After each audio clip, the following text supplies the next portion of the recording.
À l'ombre des grandes batailles de la Seconde Guerre mondiale se cache une histoire rarement racontée dans les manuels scolaires. Le front de Carélie, un lieu où les soldats soviétiques ont affronté non seulement l'armée finlandaise et les unités allemandes, mais aussi la nature elle-même.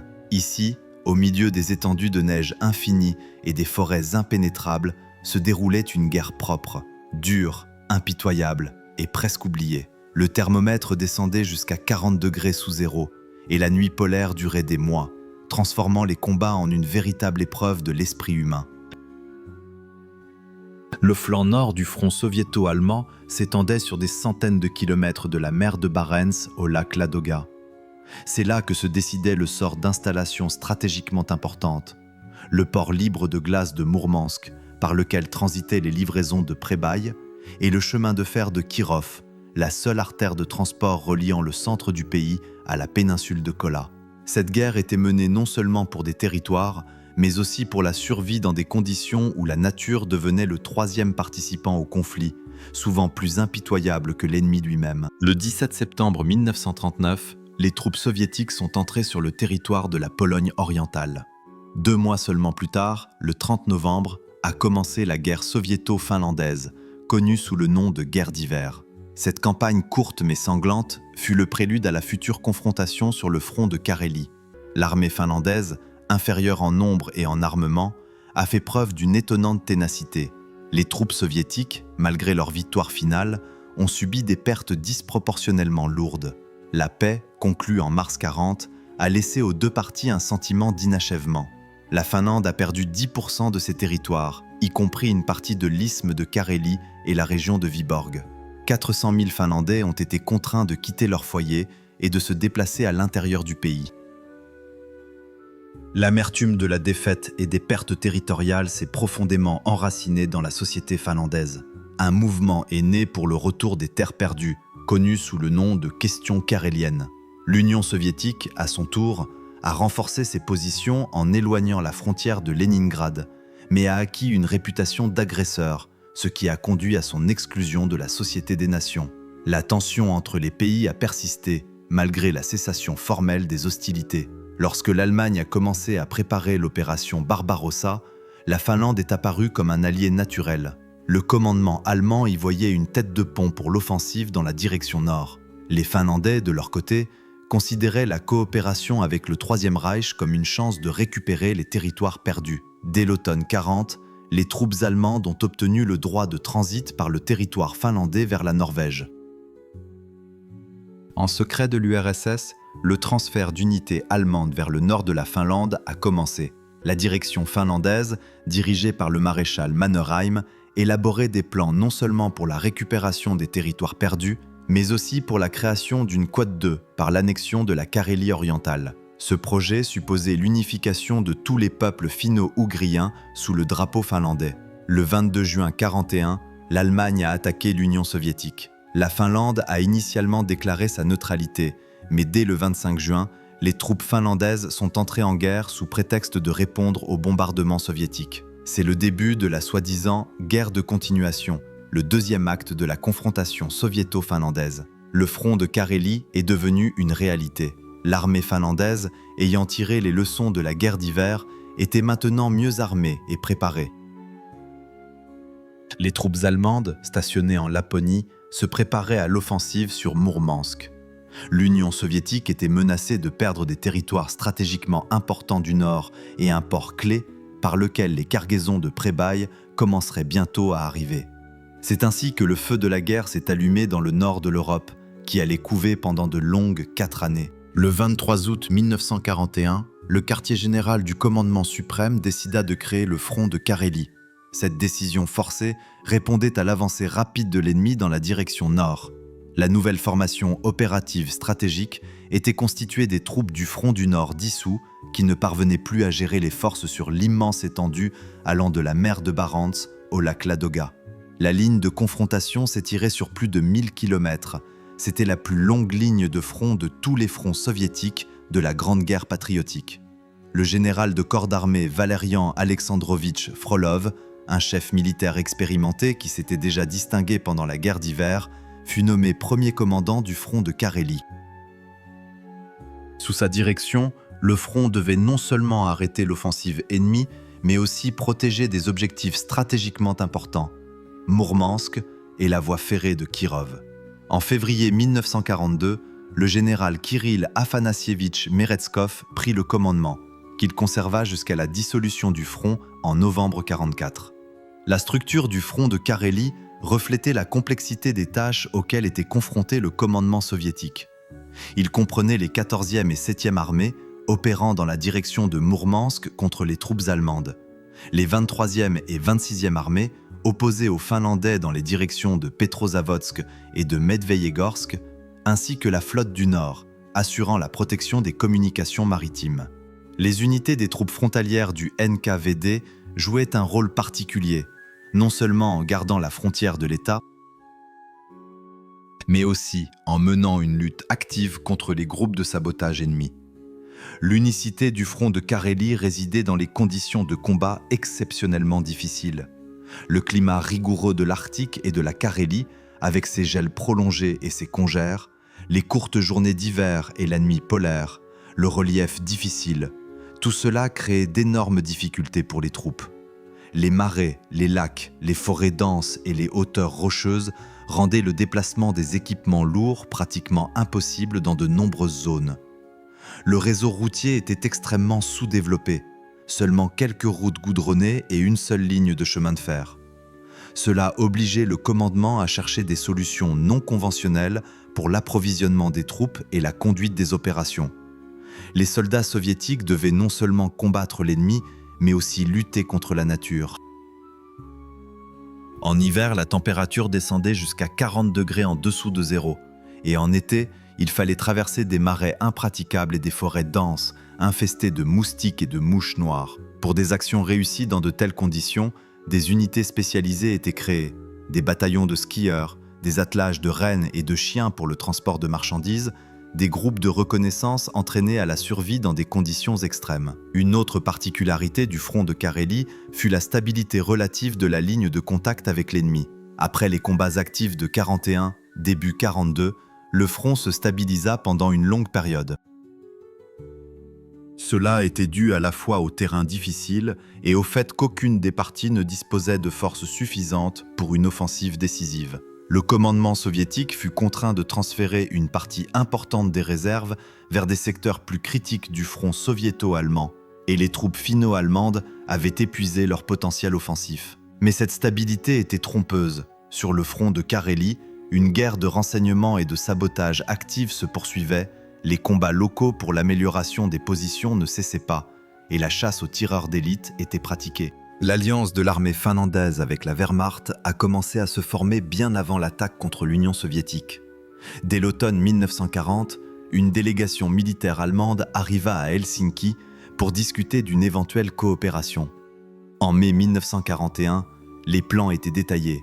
L'armée finlandaise devait avancer sur l'isthme de Carélie et en Carélie orientale, et l'armée allemande Code Zéro devait attaquer Mourmansk et Kandalaksha depuis le nord de la Finlande et la Norvège. Cette coopération n'était pas égale. La Finlande, désireuse de récupérer les territoires perdus, se retrouva partenaire junior du Troisième Reich, bien qu'elle n'ait pas officiellement signé le pacte tripartite. Le maréchal Mannerheim, comprenant l'asymétrie de ces relations, tenta de préserver l'autonomie maximale de l'armée finlandaise, insistant sur le fait que les troupes finlandaises ne participeraient pas à l'offensive sur Leningrad. Dans le cadre du plan Barbarossa, l'opération Côte 2 fut élaborée pour le secteur nord. Son objectif était de capturer Mourmansk et de couper la voie ferrée de Kirov, privant ainsi l'Union soviétique d'un port et d'une artère de transport vitaux. À cette fin, l'armée Côte 3 fut créée sous le commandement du général-colonel Nikolaus von Falkenhorst, un chef militaire expérimenté qui avait déjà participé à la Première Guerre mondiale. L'armée comprenait des divisions de chasseurs alpins, spécialement formés pour opérer dans les conditions de l'Arctique. Les chasseurs alpins allemands étaient réputés pour leur entraînement et leur capacité à combattre dans des conditions montagneuses difficiles, mais même pour eux, le climat rigoureux de la péninsule de Kola fut un sérieux défi. Le commandement finlandais forma 3 groupements opérationnels pour l'offensive sur le territoire soviétique. L'armée du Sud-Est opérait sur l'isthme de Carélie, l'armée de Carélie en Carélie ladoghienne et l'armée de Laponie à l'extrême nord. Le commandement général était assuré par le maréchal Mannerheim, qui établit son quartier général dans la ville de Mikkeli. Les troupes finlandaises se distinguaient par une forte motivation. De nombreux soldats aspiraient à retrouver leur foyer, abandonné après la guerre d'hiver.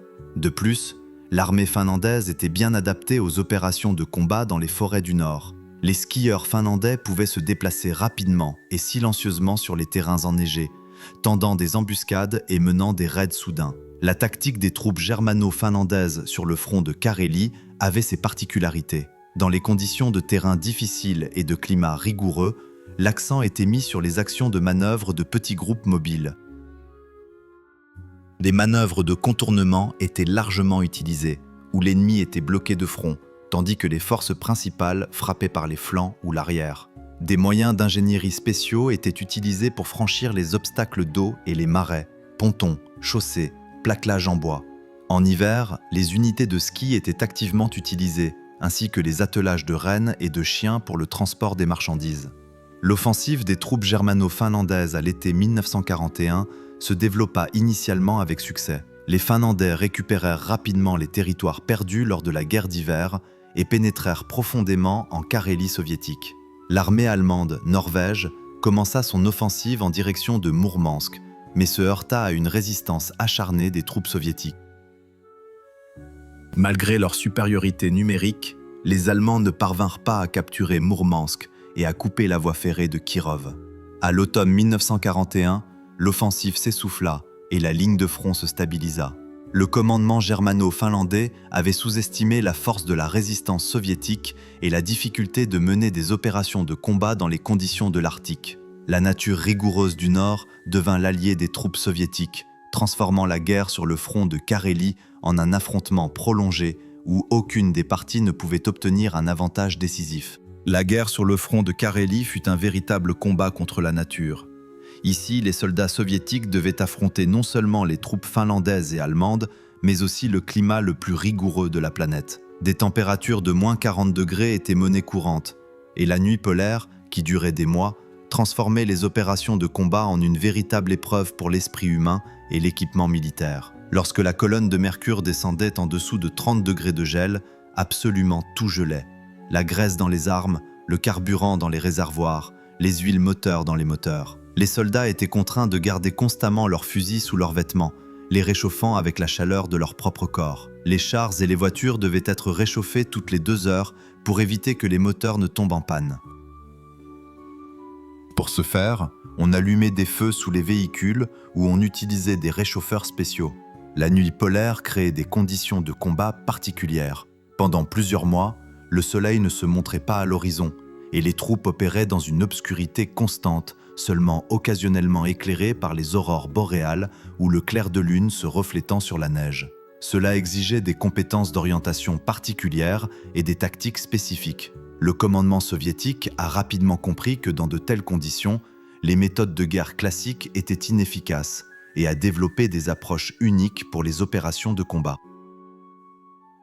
Les bataillons de skieurs sont devenus un élément crucial, des unités mobiles capables de se déplacer rapidement dans la neige profonde et de lancer des attaques surprises contre l'ennemi.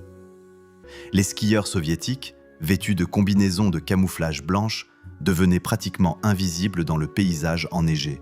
Ils pouvaient parcourir jusqu'à 50 km par jour, apparaissant là où on ne les attendait absolument pas. Pour le transport de marchandises en terrain difficile, on utilisait activement des attelages de rennes et de chiens. Les rennes, habitués au climat rigoureux de l'Arctique, pouvaient tirer des traîneaux chargés de munitions et de provisions là où tout autre équipement restait bloqué. Les attelages de chiens étaient utilisés pour évacuer les blessés et livrer des messages urgents. Le pergélisol posait un problème particulier. Creuser des tranchées et des abris souterrains dans un sol gelé devenait une véritable torture. Les pelles se brisaient sur la terre dure comme la pierre.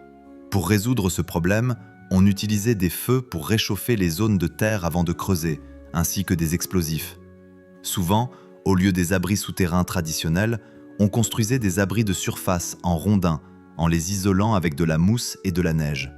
Les soldats soviétiques ont fait preuve d'une ingéniosité incroyable dans la lutte contre le froid. Pour chauffer les abris, ils utilisaient des poêles improvisés, fabriqués à partir de douilles d'obus vides. Les chaussures étaient isolées avec du foin et des journaux. Des raquettes à neige, permettant de se déplacer dans la neige profonde, étaient fabriquées à partir de matériaux de fortune. Chaque pièce d'équipement était adaptée aux conditions extrêmes. La tactique de combat a également subi de sérieux changements. Dans des conditions de terrain difficiles, les actions de petits groupes ont pris une grande importance. Les éclaireurs et saboteurs soviétiques, connaissant bien le terrain, infligeaient des dommages considérables à l'ennemi. Ils minaient les routes, tendaient des embuscades, détruisaient les lignes de communication. Les tireurs d'élite jouaient un rôle particulier, capables de rester immobiles pendant des heures dans la neige, attendant leur cible. Mourmansk et Polyarny, deux villes au bout du monde, devenues des symboles de résistance inébranlables à l'ennemi. Lorsque le commandement allemand a planifié l'opération Renard argenté, la prise de Mourmansk était considérée comme l'affaire de quelques semaines. Hitler a personnellement donné l'ordre de raser la ville. Cependant, le rude port septentrional a non seulement tenu bon, mais a continué à fonctionner pendant toutes les années de guerre, malgré des bombardements incessants. À l'été 1941, les chasseurs alpins allemands, unité d'élite de la Wehrmacht, se précipitaient vers Mourmansk. Ils étaient convaincus d'une victoire rapide, ayant même emporté leurs uniformes de parade pour la marche triomphale dans les rues de la ville capturée. Mais sur leur chemin se dressèrent les combattants de la 14e armée et les fusiliers marins de la flotte du Nord. Une bataille acharnée se déroula à la frontière de la rivière Zapadnaya Lidza. Les soldats soviétiques, dont beaucoup étaient d'anciens pêcheurs et ouvriers portuaires, se battirent avec une ténacité incroyable. Chaque mètre de terrain devait être pris par le combat. En conséquence, l'offensive s'enlisa. Les Allemands furent arrêtés à 30 km de Mourmansk. La ville vivait et travaillait sous des bombardements constants. Mourmansk devint la deuxième ville de l'Union soviétique, après Stalingrad, en termes d'intensité des bombardements. Pendant les années de guerre, plus de 150 000 bombes y furent larguées, presque 3 bombes par habitant. Les constructions en bois brûlaient comme des allumettes. Après des raids particulièrement violents en juin 1942, les 3/4 des bâtiments de la ville furent détruits. Mais le port continuait de fonctionner 24 heures sur 24. C'est par Mourmansk qu'une part significative des livraisons du pré-bail transitait. Environ 4 millions de tonnes de marchandises, chars, avions, automobiles, vivres, médicaments. Les dockers déchargeaient les transports sous les bombardements, souvent en récupérant directement de l'eau les caisses de munitions et d'équipements tombés des navires touchés. Un char sur 4 et un avion sur 5, ayant combattu au sein de l'armée rouge, arriva en URSS par les ports du Nord. La ville de Polyarny, la principale base de la flotte du Nord, joua un rôle particulier dans la défense de la région arctique. Située sur la rive est de la baie de Kola, elle devint une forteresse imprenable. Des sous-marins et des navires de surface y étaient basés et des groupes de reconnaissance et de sabotage de l'infanterie de marine partaient de là pour des missions de combat. La ville était littéralement encastrée dans les rochers. De nombreux objets étaient situés dans des tunnels souterrains, ce qui les rendait invulnérables aux frappes aériennes. Entre Mourmansk et Polyarny, à travers la baie de Kola, fonctionnait une véritable route de la vie, une traversée fluviale assurant l'approvisionnement des troupes et l'évacuation des blessés. Des vedettes et des barges circulaient sous des tirs et des bombardements constants. En hiver, lorsque la baie était recouverte de glace, une piste de glace était aménagée. Sur celle-ci, sous le couvert de la nuit polaire, des véhicules avançaient avec leurs phares éteints, risquant à tout moment de s'effondrer sous la glace à cause des explosions de bombes proches. L'importance stratégique de Mourmansk et de Polyarny pour l'ensemble de la guerre est difficile à surestimer. Si les Allemands avaient réussi à capturer ces villes, l'Union soviétique aurait été privée de la voie maritime la plus courte pour recevoir l'aide des Alliés. De plus, l'ennemi aurait eu la possibilité de transférer des forces importantes vers d'autres secteurs du front.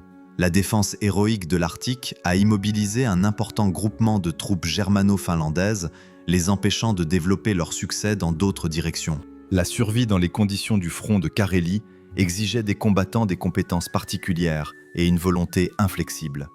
Les dugout, l'habitation principale des soldats, étaient construits en tenant compte des spécificités du Nord.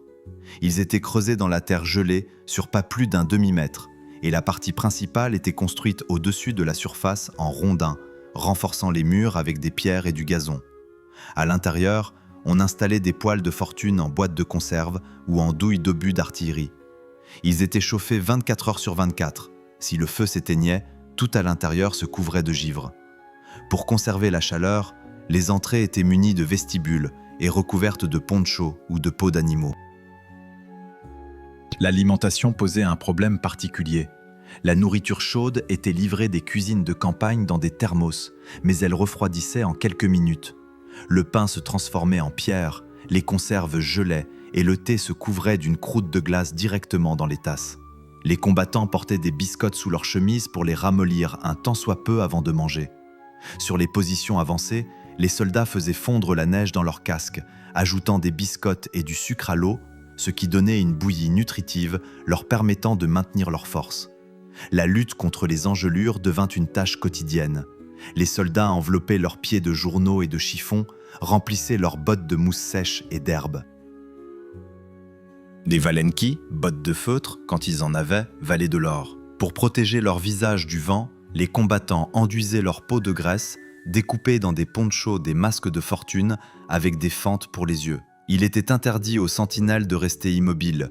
Elles piétinaient constamment, faisaient des accroupissements, frottaient leurs oreilles et leur nez avec de la neige. L'entraînement au ski devint obligatoire pour tous les combattants du front de Carélie. Les bataillons de ski spéciaux devinrent la principale force de frappe en conditions hivernales. Les skieurs en combinaison de camouflage blanche glissaient silencieusement entre les arbres, attaquant l'ennemi par surprise et disparaissant tout aussi rapidement. Ils parcouraient jusqu'à 60 km par jour dans la neige profonde, là où aucun véhicule ne pouvait passer. Les Finlandais, considérés comme les meilleurs skieurs du monde, furent surpris de constater que les combattants soviétiques ne leur étaient pas inférieurs en maîtrise du déplacement dans les forêts enneigées. Le camouflage acquit une importance particulière. En hiver, tout, du soldat isolé au char, était recouvert de peinture blanche ou de tissu blanc.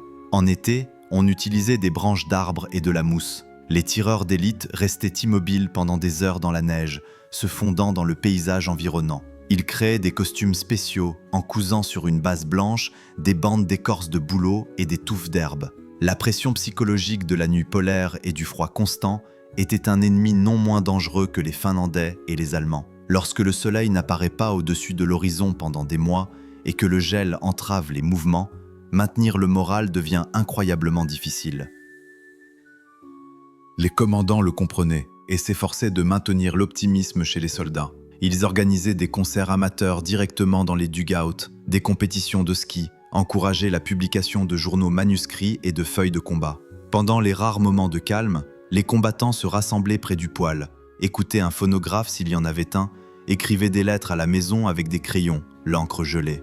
Les accordéonistes étaient particulièrement respectés. Leur musique réchauffait les âmes dans les dugouts gelés. L'entraide entre soldats acquit une importance particulière sur le front de Carélie. Il était pratiquement impossible de survivre seul. Les forêts de Carélie sont devenues un théâtre d'opérations militaires particuliers, où partisans et éclaireurs menaient leurs guerres secrètes. Contrairement à d'autres fronts, le mouvement partisan y présentait des caractéristiques uniques, dictées par la faible densité de population et les conditions naturelles rigoureuses. Si, dans les régions centrales et méridionales de l'URSS, les détachements partisans pouvaient s'appuyer sur de nombreux villages et hameaux, en Carélie, les localités étaient dispersées sur des dizaines de kilomètres les unes des autres. Cela exigeait une tactique et une endurance particulières de la part des combattants du front invisible. Les détachements partisans étaient formés d'habitants locaux, connaissant chaque sentier de la forêt, chaque lac et chaque tourbière.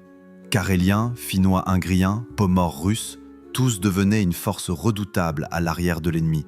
Ils étaient rejoints par des encerclés, des soldats de l'armée rouge qui n'avaient pas réussi à rejoindre les leurs pendant les premiers mois de la guerre. Les guides parmi les chasseurs et les pêcheurs, capables de s'orienter en forêt grâce à des signes à peine perceptibles, jouaient un rôle particulier.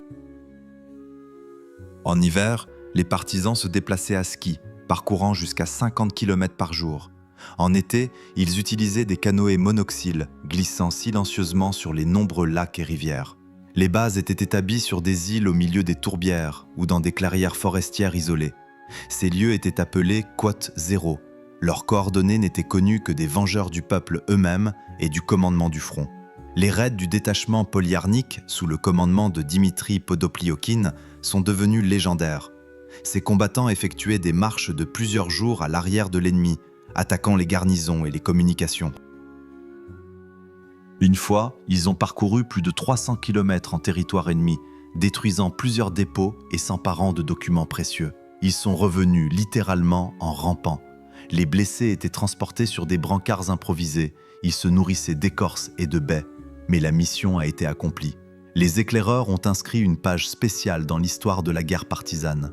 Des groupes de 3 à 5 personnes pénétraient profondément à l'arrière de l'ennemi, recueillant des informations sur les mouvements des troupes, l'emplacement des quartiers généraux et des dépôts. Les éclaireurs savaient lire la neige.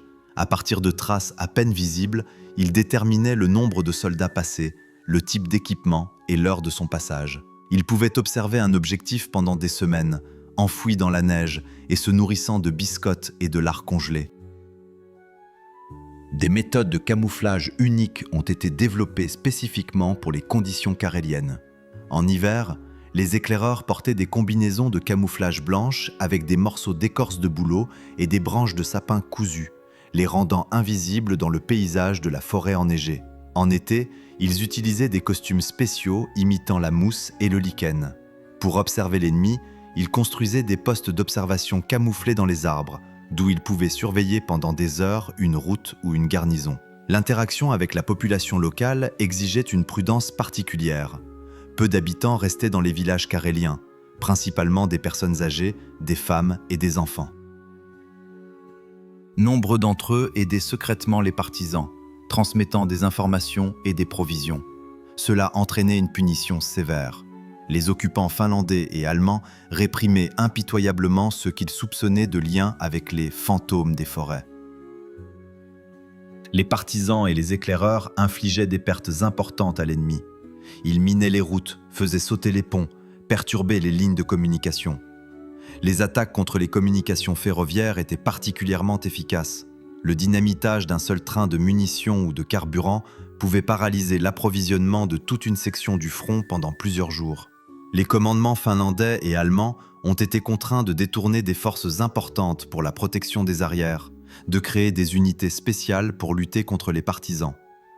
Les informations recueillies par les éclaireurs permettaient au commandement soviétique de planifier des opérations en tenant compte de l'emplacement et de l'état réel des forces ennemies. Souvent, ce sont les données de renseignement qui devenaient le facteur décisif du succès d'une opération. Les invisibles caréliens savaient tout de l'ennemi, l'effectif des garnisons, l'emplacement des points de tir, les horaires de relève des gardes, les itinéraires des patrouilles. Octobre 1944. L'Arctique se prépare à une nouvelle nuit polaire. Mais dans les états-majors du front de Carélie, on n'a pas le temps de contempler les aurores boréales. On y achève les préparatifs d'une opération qui doit mettre un terme à la confrontation prolongée sur le flanc nord du front soviéto-allemand. L'opération offensive de Petsamo-Kirkenes sera le dernier accord de la bataille pour l'Arctique et démontrera le plus grand art militaire du commandement soviétique dans les conditions extrêmes de l'extrême nord. Le commandant du front de Carélie, le général d'armée Kirill Afanassevitch Meretskov, un chef militaire expérimenté ayant traversé le chemin de la guerre d'hiver à la libération de la Carélie, dirige personnellement les préparatifs. Il comprend. Il faut percer non pas une simple défense, il faut surmonter une forteresse naturelle. Les Allemands ont créé en 3 ans, aux abords de Petsamo-Petchengua, un système de fortification profondément échelonné, organiquement intégré dans le paysage rude de la toundra. Les collines rocheuses, les lacs, les marécages et les rivières sont transformés en un complexe défensif unique avec des blocos en béton armé, des champs de mines et des barbelés. L'ennemi est sûr, de telles positions sont imprenables. Mais le commandement soviétique trouve une solution. La principale attaque est décidée non pas là où on l'attend, à travers la toundra, considérée comme infranchissable. Pour cela, un travail d'ingénierie colossal est mené dans le plus grand secret. Les sapeurs tracent des chemins à travers les marécages et les rochers, par lesquels on peut transporter des équipements lourds. Les éclaireurs étudient littéralement en rampant chaque mètre des positions ennemies, établissant des cartes détaillées. Les artilleurs préparent des positions de tir dans les endroits les plus inattendus. Parfois, les canons doivent être hissés à la main sur les collines.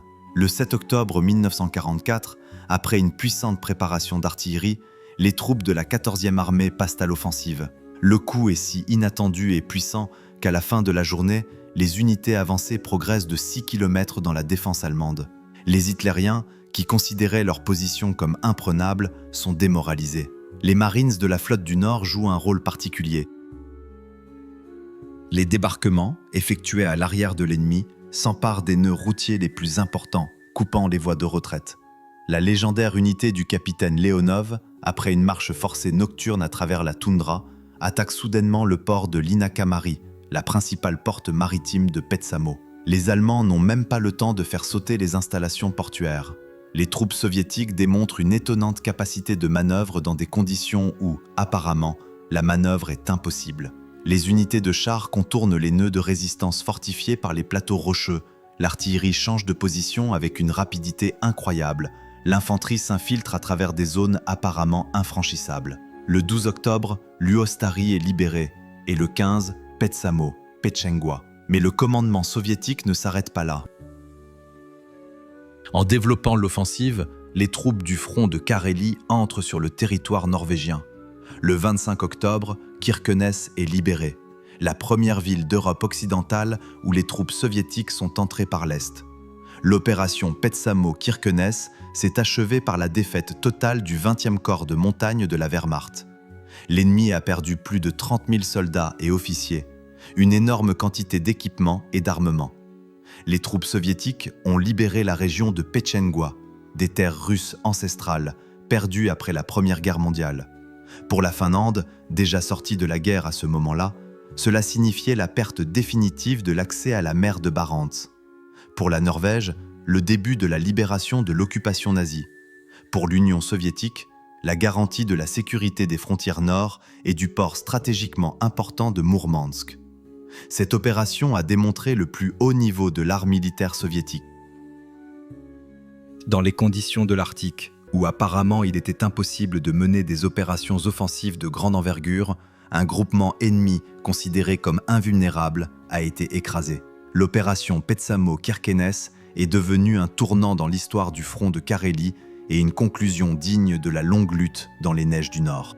L'héritage du front de Carélie n'est pas seulement des lignes dans les rapports militaires, c'est une mémoire vivante d'un exploit qui est resté longtemps dans l'ombre des grandes batailles de la Seconde Guerre mondiale.